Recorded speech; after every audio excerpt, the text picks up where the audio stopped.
from Brennan. Pardon me. Question, Supreme Leader and Lord of the Multiverse, Klavan. May there never be any E's in your title. I get it. So Supreme Leader, as all the E's have been removed. I have been a Christian all my life and have struggled with depression on and off since my teen years.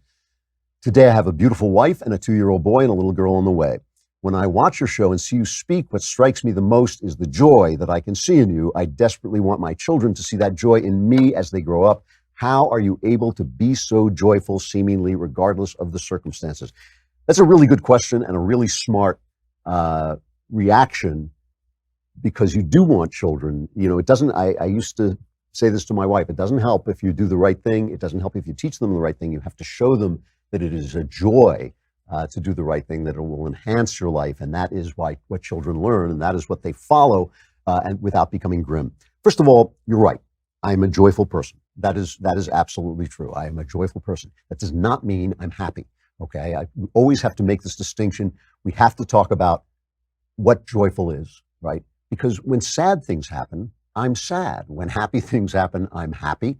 I have a range of emotions. There's a wonderful Zen story about the great Zen master. And what was great about him, when he was murdered, they said you could hear him screaming 3 counties away. In other words, he reacted to life as life came to him and was completely in life and completely present in life. And that was where his Zen mastery came from. So I always compare joy to living life as if you were watching a movie. And that's not a perfect metaphor. You're not watching your life, you're living your life. But when you watch a movie, sometimes the scene is sad, sometimes it's exciting, sometimes it's dangerous, sometimes it's happy. But if it's a great movie, you're always loving the movie. That is what joy looks like. That's what joy looks like. And listen, I'm not setting myself up as like the perfect example. I'm sure I could be hit with enough grief, enough illness to sap the joy out of my life. But having been through some grief and having been through some illness and having been through, ups and downs like most people, if you live long enough, all those things will happen to you. I can tell you that my joy has survived those things. What is the source of joy? All right. Joy, I believe that joy is the natural state of man and the rational state of man. And that means you have to question yourself, why am I not feeling joy? If you are not feeling joy, it is, I believe, because you're not seeing reality clearly. You're not seeing reality realistically.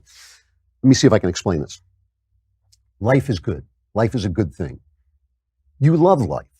We know this because you're alive, right? When Hamlet said to be or not to be, that is the question. That is the question. You have answered that question by living. It must be that you love life, or you wouldn't be here, that you think that life is good. So you must see it clearly in order to experience that love. All joy comes from love. I'll get back to that in a minute, but all joy comes from love. You have to experience the joy of life. In order to see that, you have to see life clearly. What is getting in your way of seeing it clearly? Well, the first place to look is within yourself. What is it about your past? What is it about your upbringing? What is it about your natural state? Maybe just the way you were born that keeps you from seeing clearly. Is there something inside you that is where you're locked in something from yesterday, where you're angry at your father or your mother, or they twisted you in some way that's no good, or you had experiences that are lingering, traumas that are lingering? Deal with those. Deal with those. If it takes therapy, use therapy. If it doesn't, you can just think it through, get rid of that, and then start to look at other people and life in a realistic way. What do we say? What are the typical mistakes we make about life? 1, that we have some control over the future. 2, that we are good people. That is one of the big things. 3, that other people are somehow worse than us, or they should be good and they're not. One of the wonderful things about actually coming to God and talking to God honestly is you find out you're not a good person. You're not the person you were meant to be. There was a person that you were meant to be who is better than the person you are now. You may never get to be that person, but you can by turning to God, you will turn in the direction of that person, and that will make you more joyful all the time.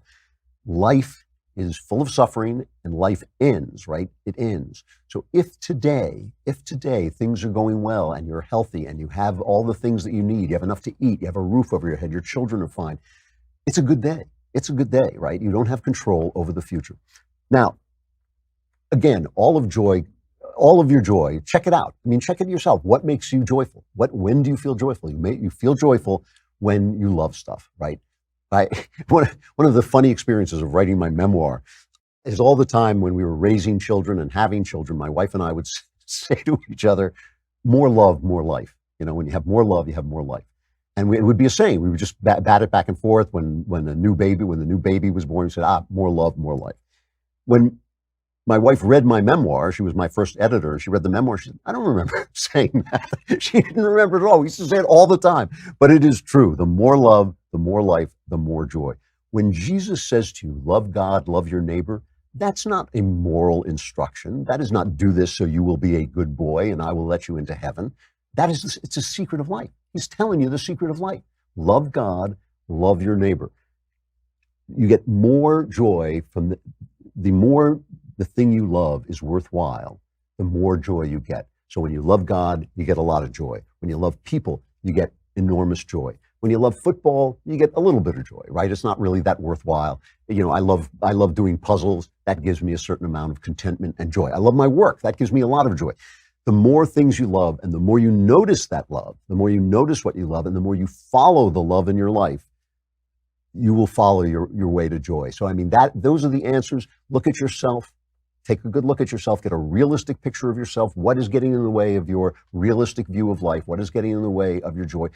Look at life and develop a tragic sense of life, because when you develop a tragic sense of life, you realize how good things are. I always, Ben said last night he's a natural pessimist, and I always tease him that he is always sorry that it's not 1958, and I'm always glad it's not 1938. I think my approach to life is more realistic, because 1938 does come along, and if you ain't in it, you should be happy.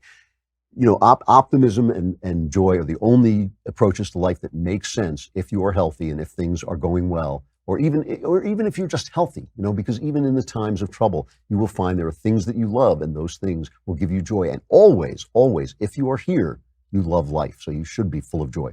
I hope that's helpful. I know it's a hard thing to do. It's a lot to do. It takes practice. It takes insight. It takes life. You need time to figure it out, but it can be done. And I swear, I tell you, if there is a tool for getting there, if I could give you a wrench, it would be Jesus Christ. That would be it. Because once you start to listen to Jesus, not your church, Jesus is not your preacher, Jesus is not the people telling you who Jesus is. Once you go into the book and listen to him, once you go into prayer and listen to him, he'll take you there. He really will.